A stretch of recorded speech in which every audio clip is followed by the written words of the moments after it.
Hello and welcome to the Southbound Sports Show. I'm your host, Richie Leahy, here with my co-host, Matty B. Let's get right into it with High Tempo. What do you got for us this week, Matt? Well, stuff I want to start off just touching on the Detroit Tigers. Do a little bit of baseball talk. 27.5 games back. What are you doing? Is this a Pee-wee League team? Is it a Little League team? Like, what the hell? You're that far out that you're not even remotely close? Come on, Detroit. I'm trying to help you out here, and you're not doing anything to help yourself out. Meanwhile, in the NL Central, it's a wide-open race.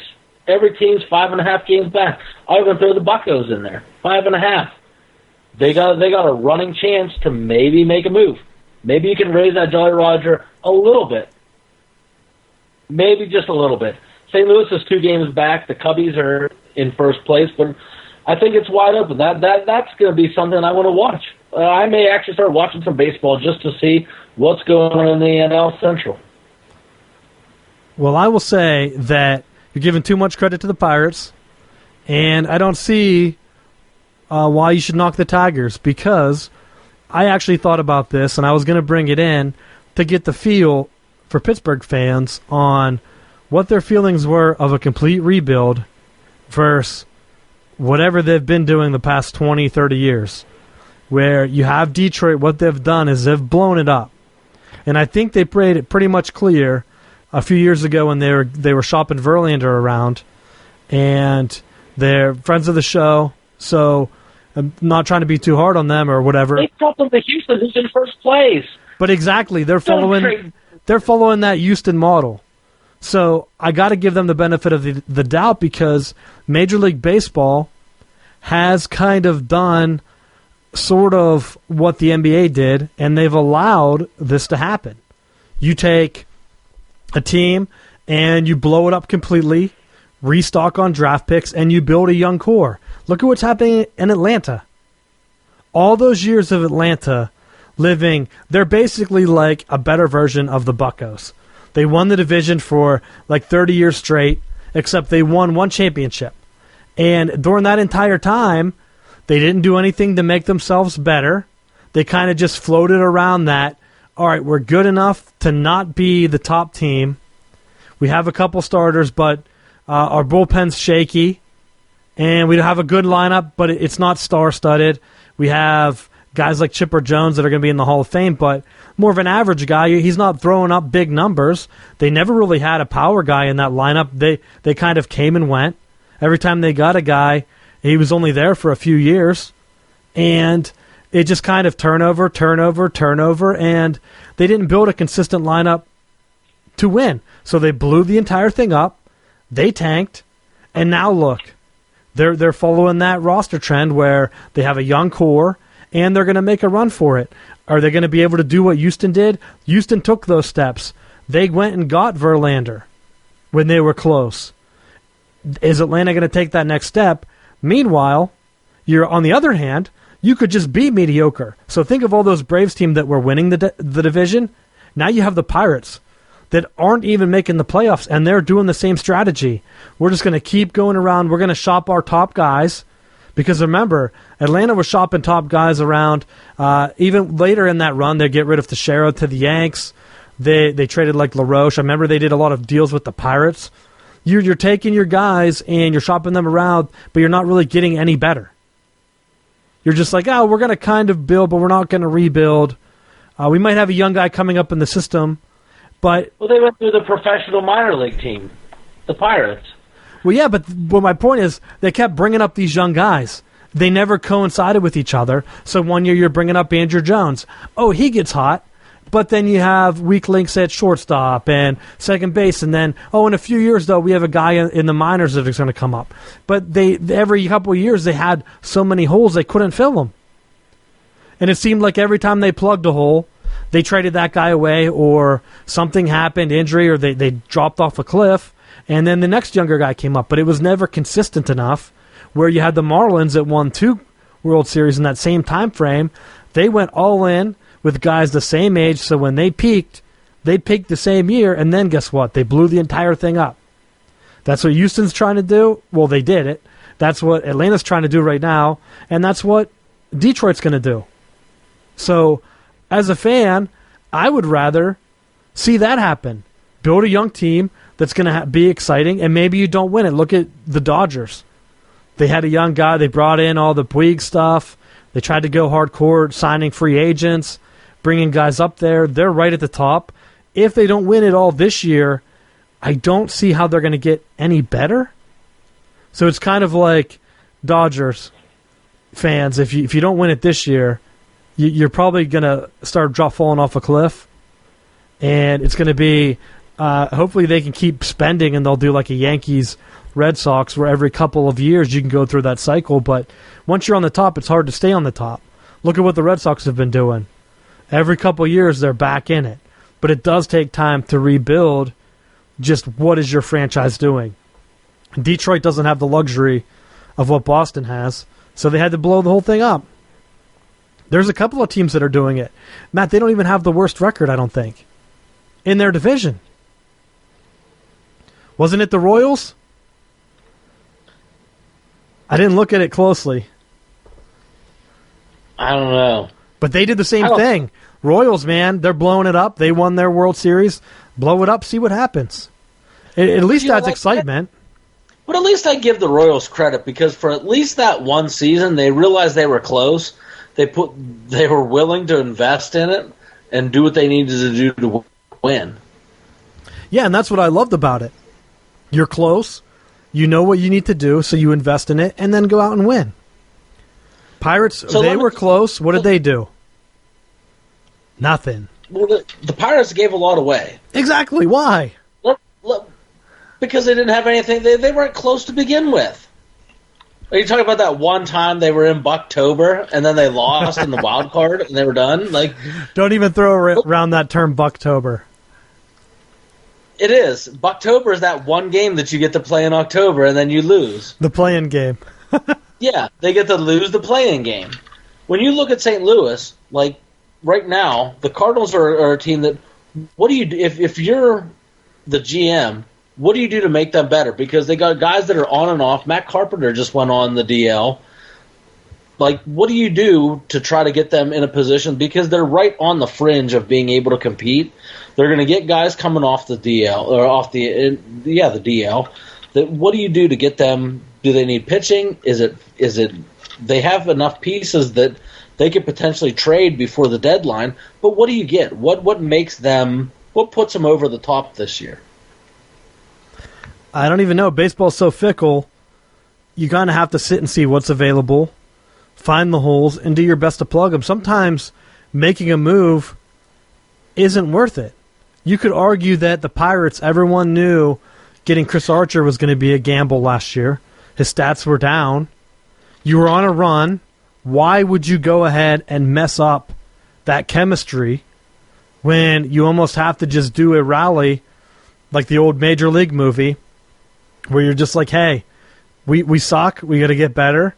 And the Pirates were doing that before the All-Star break. They came out on a tear. Then what, they lost 3 straight over the weekend?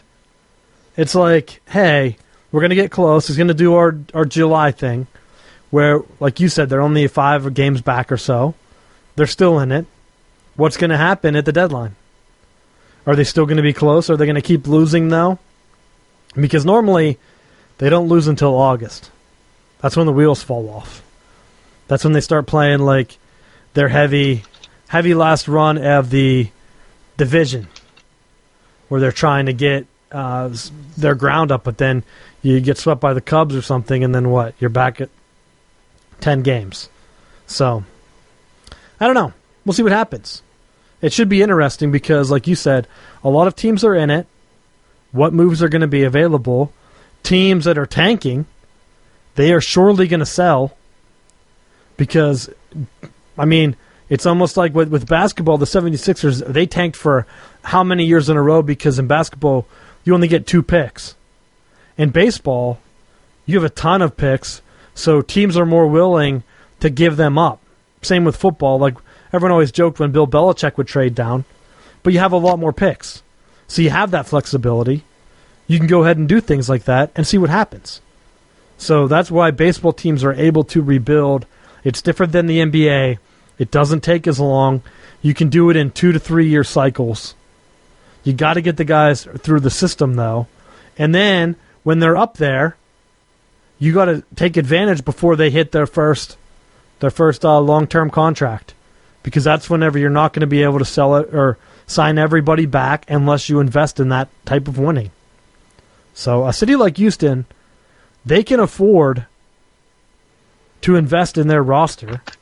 So it'll be interesting to see if they do that, because they can't cry that they're a small market. Houston's one of the biggest cities in the United States. So we'll see. Any other thoughts on that, roster-wise and stuff? I don't. I was looking at some of the rosters as the trade deadline for MLB's coming up, and I was like, I don't know what the big moves could possibly be, because I don't know what's gonna are there any teams that could really make a significant jump or a significant push, similar to Kansas City a couple years ago, or with the Astros a couple years ago, where you make that big trade for Verlander and then that puts you over the top, they put you in the competitor spot. I don't know if there's anyone like that that's available right now to make that move. I honestly follow the NL a little bit closer, but with the Braves being so far, to me, ahead, and the Dodgers, I just really don't see either of those two teams making a jump. So I think if a team's going to have to make that move, it's going to have to come from the NL Central. Because the way it looks right now, I would give the Dodgers and Braves, I would say that they're going to be in the NL Championship game series. So anyone else looking to make a move, you're going to have to unseat one of those two teams to get your chance to go to a World Series. But we'll see what happens. I don't know. Baseball, a lot can change in 1 week. And that's when the trade deadline's coming up, or actually like a week and a half or so.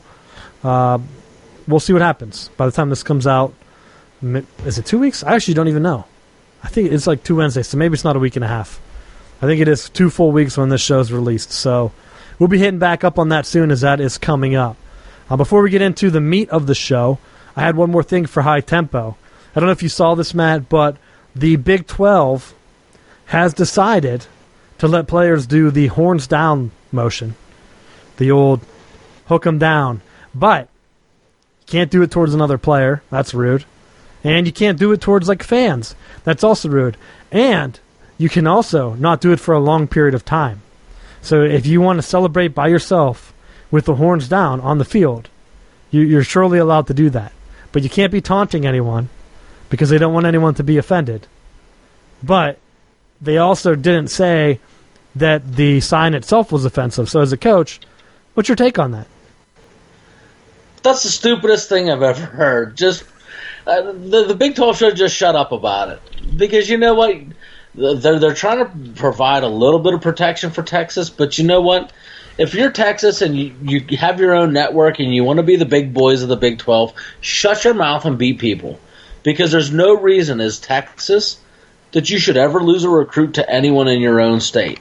So you should get your own pick of your own prospects, and pretty much you should run the gambit from year to year. And I feel like because they've kind of been on a downswing for a while, Herman is in a situation where he needs to pick it up. So how do you gain a little bit of momentum or a little bit of traction? Maybe you get it by petitioning the Big 12 and trying to legislate some of this negativity. But you know, they're picking up games with Texas A&M, who's gaining some definitely recruiting momentum under Jimbo Fisher, and they're putting themselves in a spot where they really need to put up or shut up. And if they're going to get pistol whipped in the Big 12, then it's going to really hurt them come recruiting, come bowl season, and overall. So I think they just need to win some games and quit worrying about downward horns. What do you think? Well, I did try to explain that in the dumbest way possible, but that's basically what the conference said. They were throwing their hands up in the air because they realized that's not really offensive to anyone. So I do give them credit there, because in the social media landscape of the day, anything could be offensive, and you might want to try to wash everything away that's offensive at the games. but let the kids have a little bit of fun.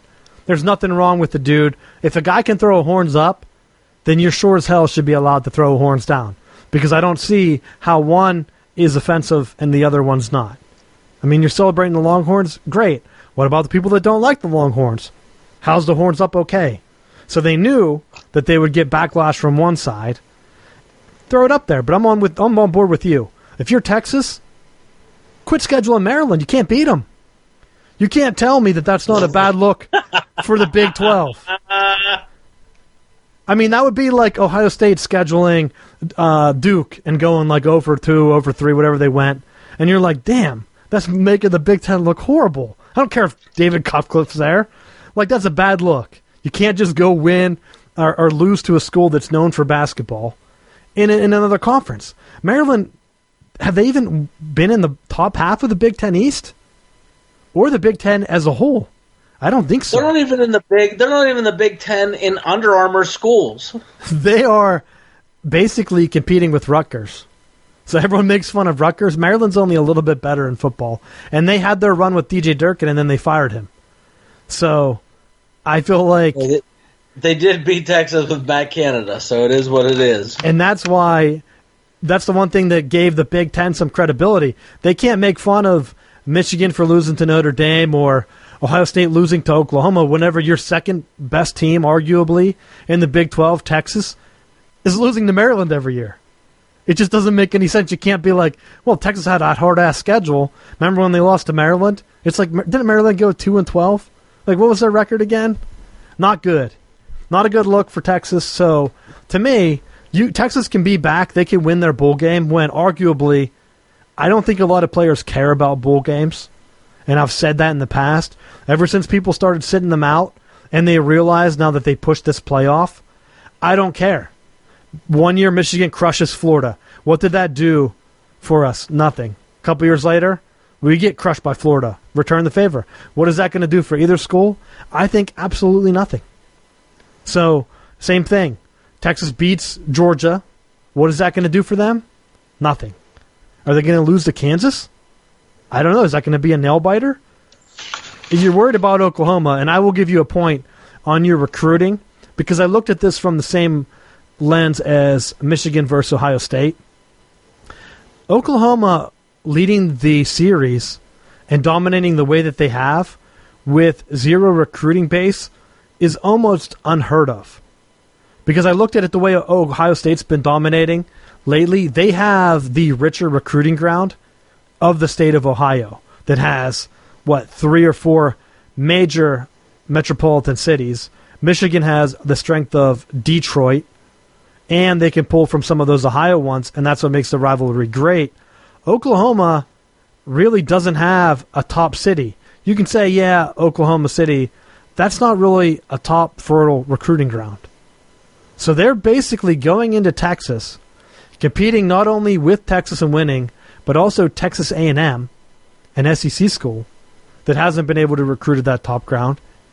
And they're dominating. It's unheard of.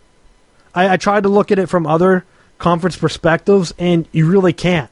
Because you have, maybe Clemson, with the way they recruit and their in-state population not being as strong.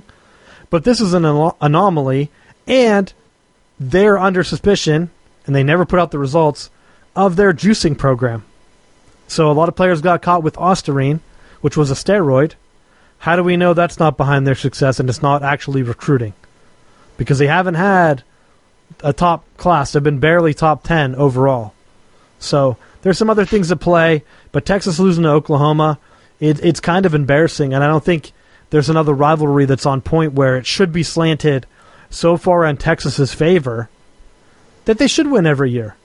Actually, you could even say it's almost like Clemson and NC State. NC State tries their best at football, but Clemson just has more focus on it. That should be Texas. Texas should just win 80% of those games over Oklahoma. But they don't. They don't. So, I don't know. It's a strange thing. Any other thoughts you got on that? Any other college football stuff? No, I think you pretty much covered it pretty well, actually.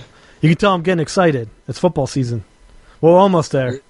It is getting close. I looked at the map, the map. I looked at the calendar, and I was like, oh, wow. I didn't realize we're already halfway through July because we were at the beach, and I knew that messed up my perception of the month. But closing in. Before we get into our NFL talk today, though, I just wanted to mention for the video viewers, back into the bare bones video view, I did get my new computer in the studio, so that's being set up. Updates, of course, take forever, so I wasn't able to get that completely set up because I just got it today before the show. So I'm hoping by next week I can get everything set up and we can start focusing on getting some more improvement graphics and type stuff. So if you want to see that, guys that listen to the podcast, you can get that on Facebook. We do it live around 9 o'clock on Tuesday nights, and then it will be syndicated on YouTube Wednesday nights. So you make sure you follow our YouTube, Southbound Sports, because we also got some good football content planned, brand new stuff coming in the fall. Also want to shout out our website, southboundsports.com. I had a link up for Amazon. We did a special thing for Amazon Prime Day, and I want to just give a shout out to the fans that actually went through. We had a lot more support than I was anticipating. So thank you so much. It means a lot to us, and it helps us get better gear like this, and puts us in the right path to delivering more content. And I know, honestly, we're basically a Pittsburgh Steelers type podcast. Is how we started out, and Pittsburgh doesn't get a lot of coverage. In fact, that's going to be my segue into the NFL stuff this week. Pittsburgh is vastly underrated this year. So I'm going to get your opinion on this, Matt, but I wanted to give you some background here. It's not just one media outlet. It's not like, oh, ESPN is doing this, blah, blah, blah. First game, Steelers play New England. Steelers are a 6-point underdog at the Superbook Westgate in Las Vegas. Alrighty, a 6-point dog in the NFL, that is a ton. If you look at most lines, it's usually around a field goal. So to be, I know New England's coming off a Super Bowl, but every year New England loses. They lose Gronkowski. He's retired. What's going to be their offensive weapon? Yeah, sure, they bring in some guys, but are they ever ready to go that first week? New England usually loses a lot of games early on in the season, if you follow them. It takes them a little bit to get their new guys into the system because they're honestly very strict with their code. They get rid of guys. So it's almost like a slap in the face going into week one that they have Steelers as such a dog. And I know it's a lot on betting lines and people might not know what to expect with the Steelers, but it's not only Vegas. So CBS does their top 100 players in the NFL. Only 3 Steelers make the list, which is about average that you would expect. But this is a team that has guys that have Pro Bowl experience. Like, you're just getting disrespected. So they have Roethlisberger as the 9th best quarterback. He landed at 44. And Cam Hayward landed at 78. And then you had Juju at 80. That's it. What about running back? I mean, Steelers had a Pro Bowl running back. I know they got rid of Le'Veon Bell.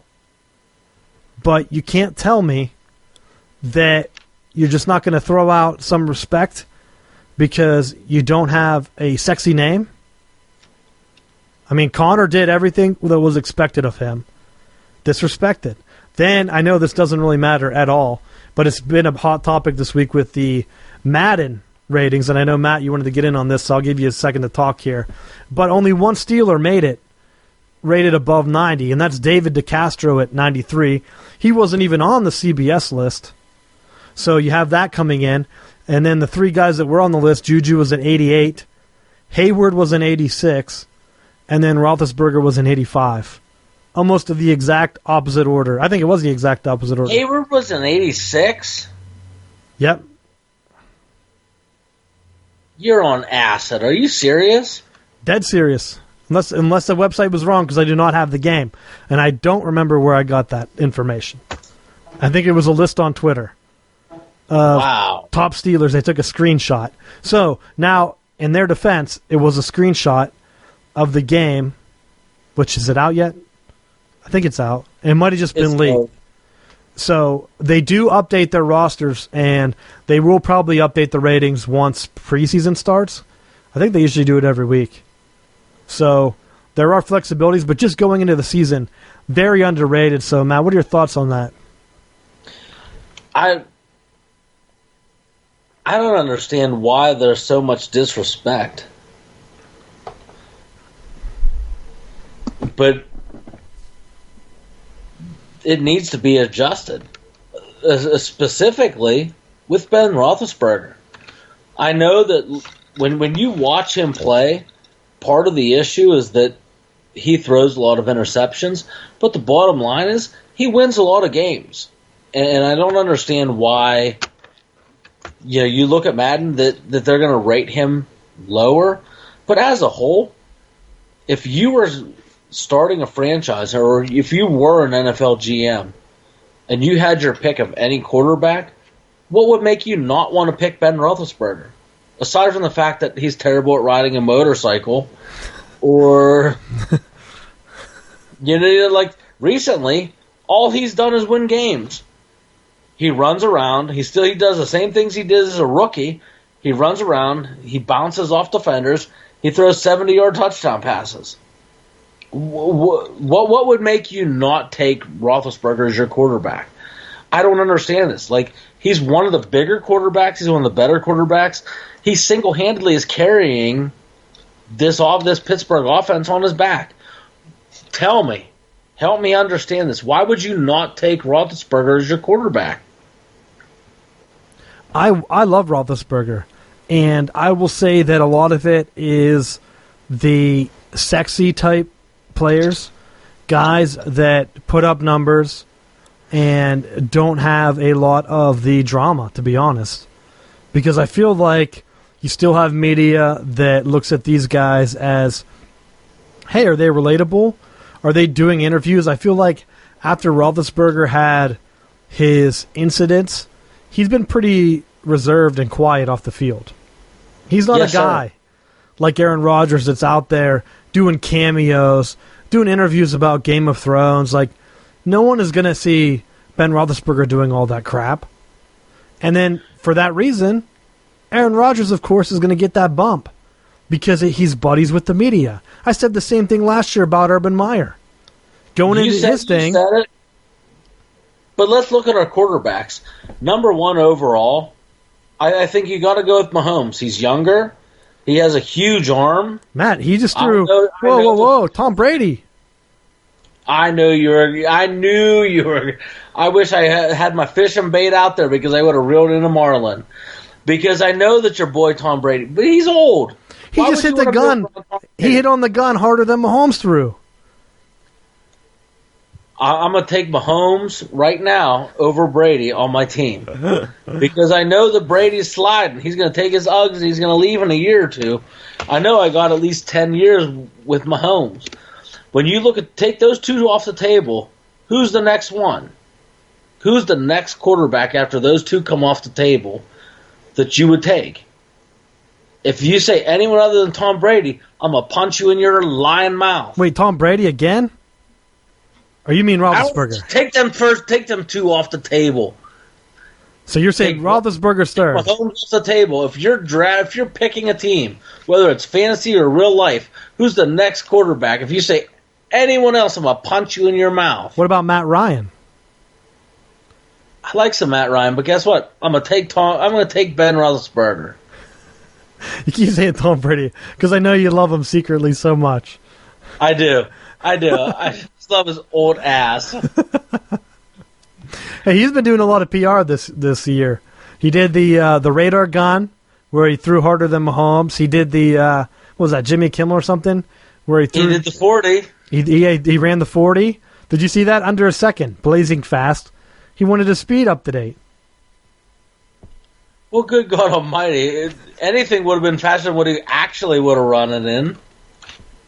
Hey, leave him alone. He doesn't have to run. The only running he has to do is around the field when he holds up the Lombardi Trophy, which seems to happen every couple years at least. If he wins, 7 or 8, it'd be unbelievable. I can't even discount it because he's not showing that Peyton Manning drop-off, and I'm waiting for it because it's bound to happen. It happens to everyone. We saw it start to happen with LeBron this year.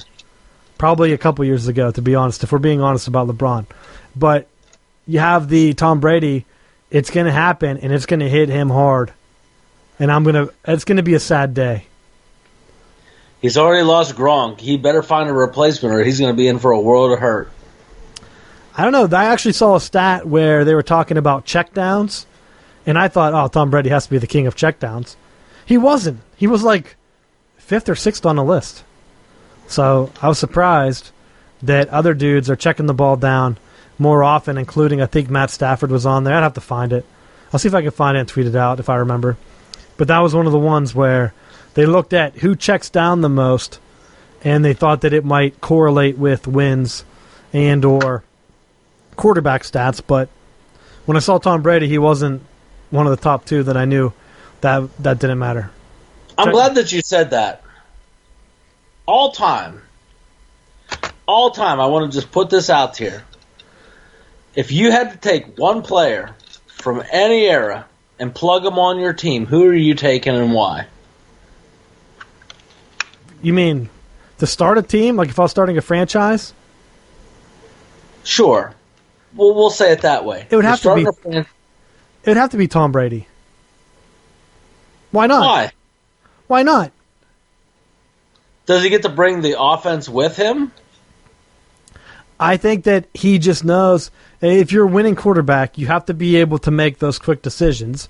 And I think that he's able to dissect the game now, which is at a much more advanced level. So I think if you threw him back in the day and he had that same knowledge, he would have been able to pick apart those old defenses. He's accurate. He's healthy. How could you not want that? I know he's been injured a few times in his career, but the dude takes care of his health. Why risk it on some other guy that might not be? I mean, he's still playing in his 40s, so if you look at his career now, you're taking a guy that you at least get 20 years out of. So even if it takes you 10 years to build a team, you're still going to have a hell of a decade with him on the back half of his career. I mean, basically, he's been consistent the entire time, and I think you'd be hard-pressed to find another guy that had that type of impact over the same length of career. Who would you take? I don't even have to hesitate. Barry, the greatest player of all time, Barry Sanders. And I watched this on Twitter. I watched his highlight reel, and I started thinking about this. Look back to the 90s Steelers. If I could put Barry Sanders on that team, Pittsburgh would have had so many Super Bowls in New England, would have been an irrelevant blip on the map. When you look at what did Detroit have when Barry was there? Nobody. Scott Mitchell, left-handed prodigy. That's it. And Herman Moore. Other than that, it was Barry. 100% Barry. And so I wonder if he had any kind of offense around him, what could he have done? And that's, in my opinion, the greatest asterisk of all time. If he had any kind of anything around him, what could have been? Because outside of their coach that wore the horrible the Bill Cosby sweaters, Detroit had nothing. Barry Sanders single-handedly carried Detroit into relevancy, including Tecmo Super Bowl 1993. But you could also say that kind of proves the point that he can't win by himself. So why would you invest in a running back first? Because you could just take a guy like Tom Brady, and you don't know. I mean, he's had weapons come and go. Maybe he's able to get you to a higher level than what Barry was able to do with the Lions. That's a good argument. However, if I have my choice, I'll take Barry, and I'll take my chances. Because when you watch his highlight reel with nobody, literally nobody, I'll take Barry. I think if you'd also go another direction if you don't want to focus on so much on like quarterbacks or highlight players, why wouldn't you go with a dynamic defensive guy like Deion Sanders or Charles Woodson that could get you cornerback minutes, punt returns, safety minutes. I think they both had long careers, Hall of Fame guys. Get guys with some versatility. They can play on both sides of the ball.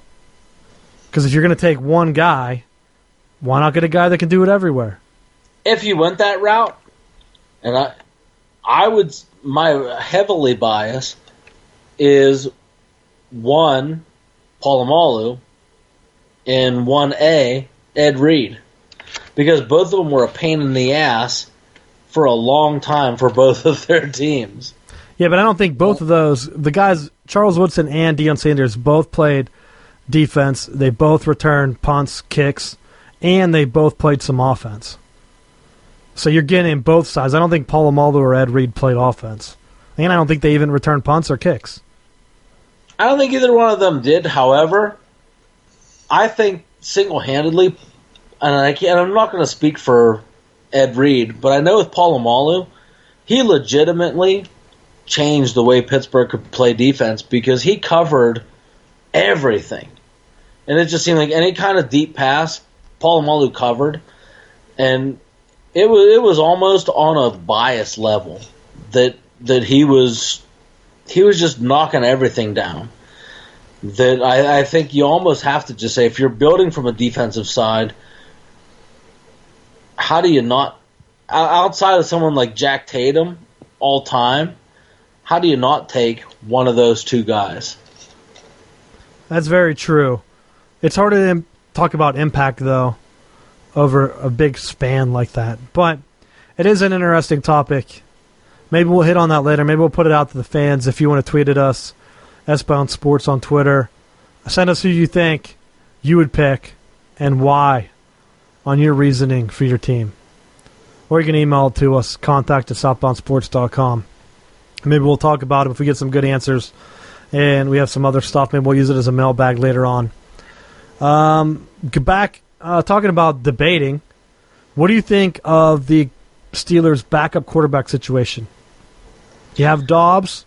He won it last year, and he had one extra year in the system. They thought so highly of Rudolph that they drafted him in the second round, or third round. I forget when they traded up for him. But you're looking at two guys that now it's time where, what do you think happens with the quarterback situation in Pittsburgh? I want to see what they do on the field. My heart says it's Rudolph's job to lose because he fits that height, weight, arm strength of Roethlisberger, but he's got to show that he can do it. And I would love to see him take that next step and display the stuff that he needs to do to take it so that when Roethlisberger leaves in the next couple seasons, that Rudolph is able to take over and handle those responsibilities, because we saw with Landry, he hung around for a long time because nobody could unseat him. And it got to where I think Dobbs was the more marketable replacement. And so Dobbs was able to replace Landry, but I don't know that he did enough. I want to see more. Because whoever the backup is, maybe we've been spoiled over the last couple seasons where you look at Charlie Batch, or Byron Leftwich. When Roethlisberger goes down, you have a serviceable number two and can step in and fill that role. I want to see the next guy got to be willing to fill in for a long-term type role. And I think Mason Rudolph can do it, but I want to see it on the field. Show me that you can make the throws. Show me that you can make the checkdowns, and I'll buy in. Until that point, I'm going to be a Dobbs fan. I'll say that going in, it's going to be tough because the Steelers right now, their backup quarterback with Roethlisberger, most likely is going to get playing time. I mean, he's bound to be dinged up. He's going to get hurt. I would be surprised if he was healthy for the entire season. I don't know if that's happened recently, to be honest. But you have two guys, and I think it only makes them better if you have them competing against each other for another season, and then you have to start looking seriously at the future. So, and for your perspective, would you rather have them try to keep both quarterbacks and keep this competition going for whenever Roethlisberger inevitably retires? Or would you rather have them try to go after an established quarterback down the line or potentially try to draft someone else in the first round?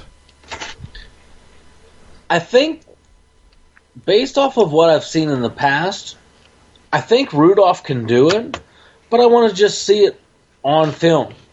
Because he lit up Heinz Field with Washington when he was at Oklahoma State. He showed that he can do it, but I want to see, can he do it at a professional level? And until he does it, I'm going to say no. No, you can't. So do it against professional players and do it in Heinz Field and do it on a national level and stage, and then we'll go from there. But until then, you're another one of the Landry Jones, Josh Dobbs. You're going to be those type of players that is low level until you prove that you can do it. Very true.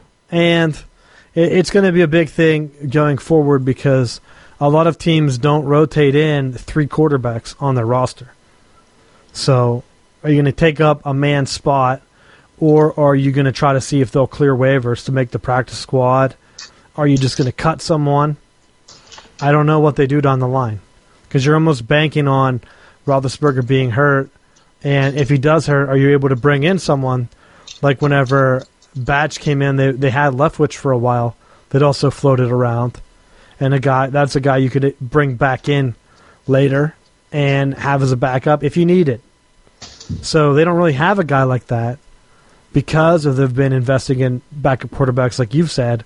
They tried Landry Jones, gave him enough of a shot to know, hey, Roethlisberger's going to keep playing, so by the time you get your shot, you're probably going to be past potentially your prime. Not everyone sticks around for as long as Roethlisberger and some of those other guys, so what do you really got to go? And I think it depends on what the team looks like, too, because I could see them just blowing it up, and you have a young core. Why not just do what they did with Roethlisberger last time? You find a quarterback that you can plug and play, maybe a journeyman, maybe make a trade, maybe Dobbs or Rudolph fits that mold, and if you don't make it the jump, they hire a rookie to learn the game from you. You could even hire Roethlisberger as a consultant, as long as he doesn't Brett Favre the situation. Because could you imagine if they would have had Brett Favre stick around to just teach Aaron Rodgers instead of him, whenever they thought he was ready to take over, instead of him just burning everything down, scorched earth? Didn't really hurt them Packers long run, but it kind of hurt Brett Favre's legacy. So it would have been a lot different if he had stayed on as a mentor. I don't know. We'll see. Anything else you got for the NFL off the top of your head before I get into some other topics? Nope. Rip it. All right. There's one other thing that I forgot to put on the agenda, but I wanted to get your thoughts on Chris Boswell before we get into that. Last Steelers topic. Because he was such a shit show last year, I thought they might try to make a move at kicker. Don't know what happened contract-wise. It looked like when you keep giving extensions, you kind of paint yourself into a corner, and then what happens? You're stuck. And it looks like, based on the contract situation I've been reading about, Boswell looks like he's safe for 2019. And how does that make you feel going into the season? Honestly, I don't care. I mean, I think when it comes to Boswell, when it comes to the field goal game, I think that they're okay. Kickers are so weird that it's tough to say one way or the other. I think you're almost better off just saying, you're a kicker, good, bad, ugly, and we're just going to rip it, versus the teams like Tampa Bay a couple years ago that they were going to go back and forth with kickers, and they weren't sure who they were going to go with, and bringing competition in to see who's going to be the best guy. You know who your guy's going to be. Just go with it, and just win or lose with your kicker. Well, what do you think? I think whenever you have a guy that has experience, they always bring up the Heinz Field thing, which I don't think that's so much of an issue anymore. I could be wrong. At least it hasn't been since people are used to the stadium now. But you got a guy, you know he can kick the ball. He's had some issues. If you're signed for the contract, you don't know how the year's going to go. Could you get someone else, maybe a rookie, to just come in, fill in? There's been success from other kickers that get picked up off the waivers late in the season. You might be able to find a veteran if something does crash and burn, and just burn the contract. I don't know what else they can do, but I think they're at the point where they can ride with it. And if it starts costing you games, you're going to have to make the cut. And maybe you could do that during the middle of the season, bring in someone fresh that's out there to try to prove themselves, and who knows? I mean, I'm sure you can find a kicker somewhere. It's not a position where you usually waste a high draft pick to bring in a rookie kicker. So I do have concerns, though, going into the season without unknown kicker and a team that is undervalued. Because if you're able to play a bunch of close games in games that you're supposed to lose, missing a field goal could make or break your season. They're one game away from the playoffs last year, and look how it turned out. So, something to think about going forward. I did have one other NFL topic. I forgot to put it on the list, but to me, this is the most important topic. The NFL brought back up the 18-game season, and the Players Union came out strong against it, said there's no benefit for them going from 16 games right now. You also have the 4 preseason games, so it's basically 20, even though those players don't normally play every preseason game. But their thought was it gives no benefit. So there's no benefit from a player going in and playing the extra game. You get wear and tear on your body. Anything else could happen. I don't know. But the NFL then shot back with what could be the dumbest idea I've ever heard. They said that they could implement a 16-game rule. I think they're trying to twist the Players Union's hand. But let me explain this to you, Matt, because it is dumb. They want all 18 games to count. But you're only allowed to have your star players, or any player, play in 16 games. So as a coach, as a general manager, you have to figure out how to shift your roster around and play those other 2 games. As a coach, what are your thoughts on that? On one hand, I can totally understand where they're saying there's a little bit of gamemanship in this, of which games matter and which ones don't. However, I think the bigger picture in all this, when you're looking at this situation, when I have a quarterback like a Patrick Mahomes, a Tom Brady, a Ben Roethlisberger, that he's the franchise player of my team, I don't know that I want to put for 2 weeks out of that season potential building blocks around him that aren't quality players. So I think when you look at this situation, you need to... I think it's a bad deal for the NFL, to be honest with you. And I think that the model that they currently have, where they have 4 preseason games, even though there are people that don't agree with it or don't like it, tough shit. This gives undrafted free agents, it gives late round draft picks, it gives them a chance to make the 53-man roster that otherwise you don't get, because they're going to push those guys out, and then you better pray that the XFL likes you enough that you're going to go. Because other than those 2 deals, you're screwed. I'll say what do you think? I hate it, because as a fan, I'm looking at it from the competitive perspective. Sure, are those 2 games going to matter? In the Steelers season last year, they absolutely mattered. You can't tell me that teams that are going to be wild card games. Remember, the Steelers won a Super Bowl as a wild card before. What if that wild card year, their backup quarterback can't get it done and they lose 2 games, they don't even make the playoffs? So then you're taking away a team that potentially has the great guys. Maybe someone gets hurt. Maybe like Tom Brady comes back after an injury, but he's already played. Like what if they started to do, okay, at the beginning of the season, it's going to be some gamesmanship. How do you decide which 2 games your star quarterback doesn't play? Do you sit him versus the Browns of Browns past? This year, Browns look to be competitive. Do you have a team like that you can dump a backup quarterback on and hope to get a win? That's the thing. That's just it. How do you determine which games are going to be I'm going to sit some of my star players and which ones I'm not? And I think that's going to hurt some players, and I think that's going to definitely hurt a lot of the kids that are younger or undrafted, because you don't know. So you got to take a run at who might make your 53-man roster. Oh, Matt, I think it hurts players. You can even take it from the fan perspective even further. What if, as a parent, I have to spend $500 to $1,000 to go to a game, and my kid's favorite player is like Tom Brady, and they decide to sit him the week random because maybe he has some soreness, and they're like, we're going to use it one of his 2 games. You spend all this money to go to a game.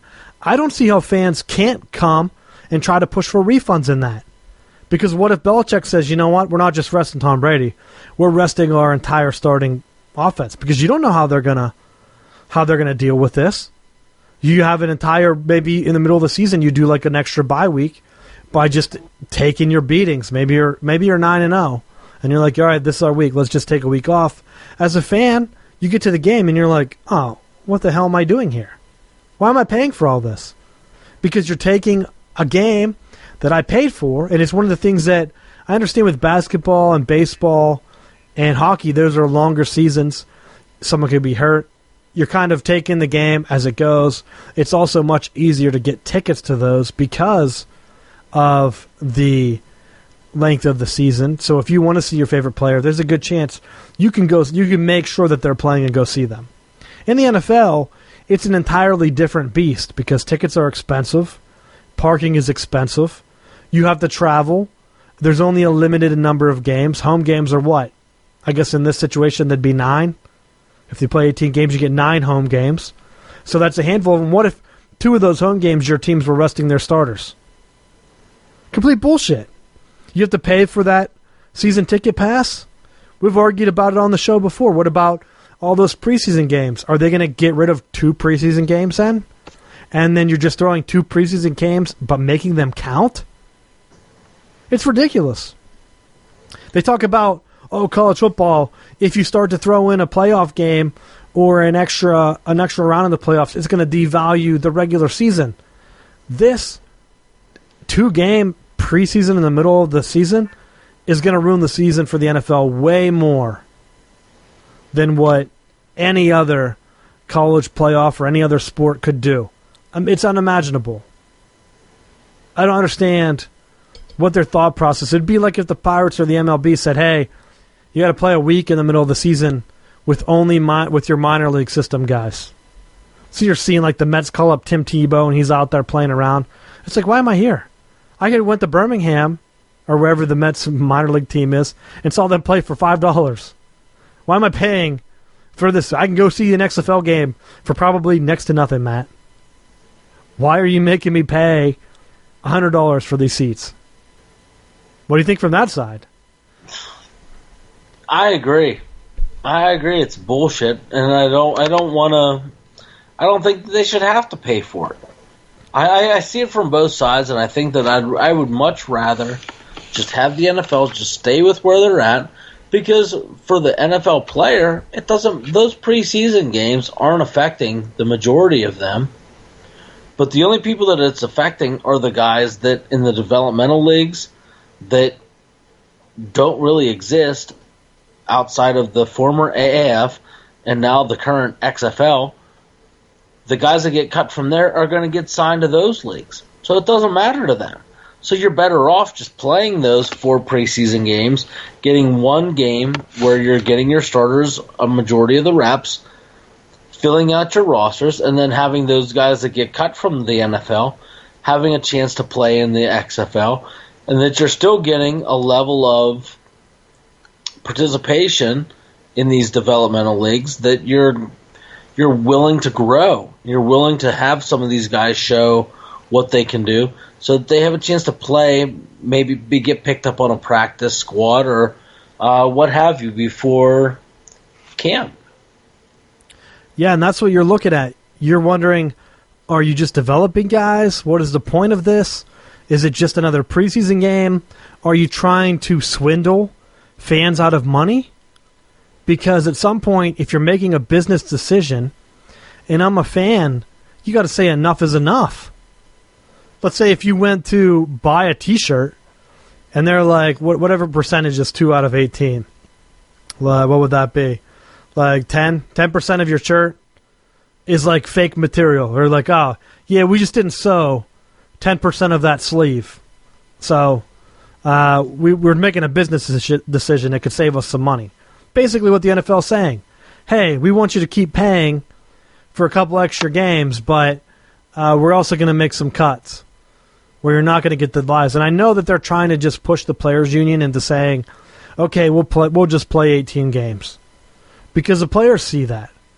You're not going to go. Like I said, a fan is going to be so disappointed and pissed if it's a little kid and they go to see their best guy and he's just sitting on the sideline, hanging out, goofing around with his buddies. They're like, why did I come see this? Like, Dad, why did I decide to come here? They're going to think their entire fandom is tied to that one player because I've seen it happen before. You go as a kid, you go see your team, they get destroyed. You're like, oh, that was brutal. I only got to see them once. Maybe I'm not a fan of them anymore. Or so-and-so player was awful. He was yelled. I asked him for an autograph. He told me to go to hell. I'm like, yeah, not a fan of him anymore. You can crush your entire thing. So NFL, be wary. Your TV ratings, you're worried about them dropping. Do you want fans not to be in the seats? You've been cutting back on tailgating, which is bullshit. You've been cutting back on all this other fan stuff. And you're running it more like a corporate business. It's not a corporate business. People don't care. It's supposed to be entertainment. It's supposed to be an outlet for people to go get a break from their normal work lives. They don't want it to be like, oh, this guy's just punching his ticket this week. Why would I watch that? It doesn't make any sense. It would be like if you go see a band, but the singer, he's like, I'm out for this week of the tour. We just have a replacement guy. Got him at a karaoke bar. He's filling in for two stops on this tour. Fans would be like, yeah, I think I should get my money back. And I think they could. If you go to see a concert venue and the headlining band cancels, most likely they give you some type of refund. Why wouldn't it be the same for the NFL? I don't understand it. That's my final thoughts. You got anything else, Matt, for the show this week? No, that's it. I mean, it's a lot of NFL stuff, mainly focused on the Steelers. We actually haven't really talked too much about them this year. But I thought you're looking at a decent season. And from everyone else's perspective, they're looking at a mediocre season. Everyone is buying into the Browns. And I saw an article today also on Odell Beckham Jr. on how his locker room antics aren't going to hurt the Browns, but they're going to definitely hurt the Steelers because he's going to get his team fired up for that game.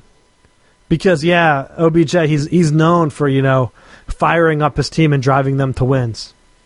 That's the first thing I think of is, wow, what great leadership that guy has. No, 0%.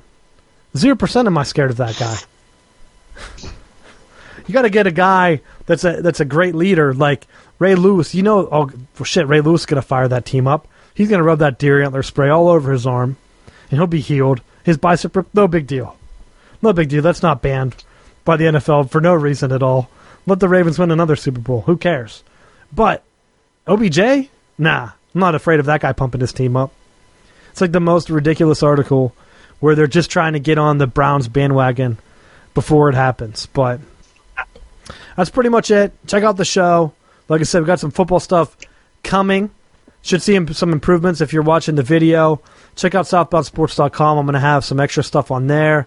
We did get some feedback, people wanting more information on the website. Right now, it just feeds our latest episodes, but I'm working on a way to get some of the other content to display. Someone wanted a link to our Facebook Live right there. Right now, I'm probably going to add it to a widget, so if you go to the site, I think someone had said that whenever we had to skip a week because Facebook Live was down, went to Periscope, they couldn't find a link of it.